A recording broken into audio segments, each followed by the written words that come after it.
Athletic World, Bandai, 1987. Also known briefly in America as Family Fun Fitness, but you know what that means. We finally get a chance to showcase this thing. The Power Pad. So let's lay this thing out and get started here. Now the title screen of the game says Mat A, so that means we're going to use side A of the Power Pad. Now this thing is two-sided, there's side A and side B. This game just happens to use side A. What do we got here? Do not wear shoes. I'm gonna live on the edge! So what we've got here is a pretty simplistic game that utilizes the Power Pad. We've got Training Mode, Beginner Mode, and Expert Mode. Training Mode, obviously you get to pick any events you want just to test them out and practice them. So the first one we've got here is the hurdles. So I'll use this just to kind of show how this game works with the Power Pad. So we start by stepping on the two red dots in the middle of the pad. This indicates to the game that you're ready to go. This is your starting position, essentially. So once it starts, you just run in place, alternating each button back and forth to run. And the course has 3 lanes, essentially. Basically, if you move your feet from the center to the left side, you move off to the side on the track, or if you move it to the right side, you move off toward that side of the track. Once you get to a hurdle, you just jump in place. Same thing with the running idea. You just jump and land back on the pad in place. This just shows the game that your feet came off the pad and landed back down, just simulating a jumping motion. So you run through, get over the hurdles as fast as you can to make the best score possible.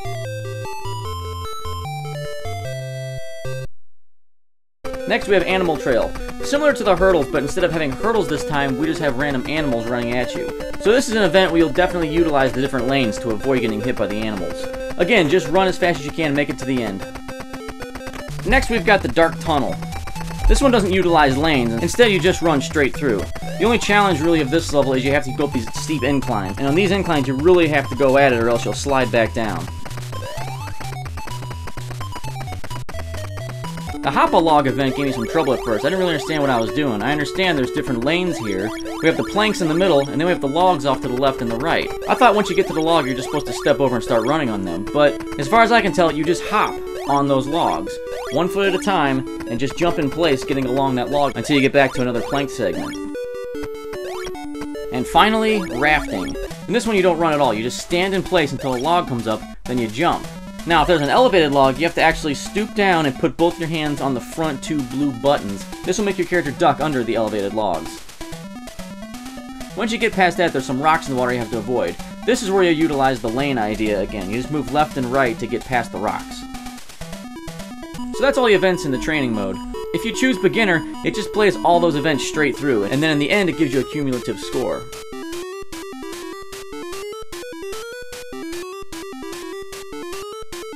The expert mode is almost the same thing, except each event has its own new hazards. In the hurdles you get these little things that come out of the ground, so you might actually have to switch lanes a little bit and pay attention.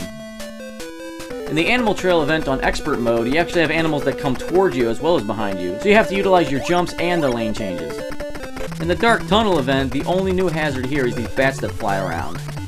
So if you just time your runs correctly, you won't have too much trouble getting past them. In the Hop-A-Log event, the new hazard here is frogs. To avoid these, you can just slow down and let them jump past you, or if you run fast enough, you can run past them as they're jumping over you. And in the rafting event on expert mode, the new hazard here is fish that jump out of the water. Damn fish! Damn fish! Damn fish! Damn fish!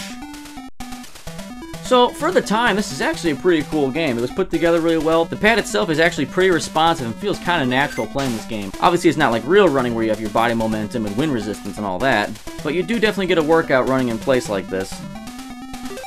So, the game gets you moving and works pretty well with what was a new technology at the time, so I'll give this game a 6 out of 10.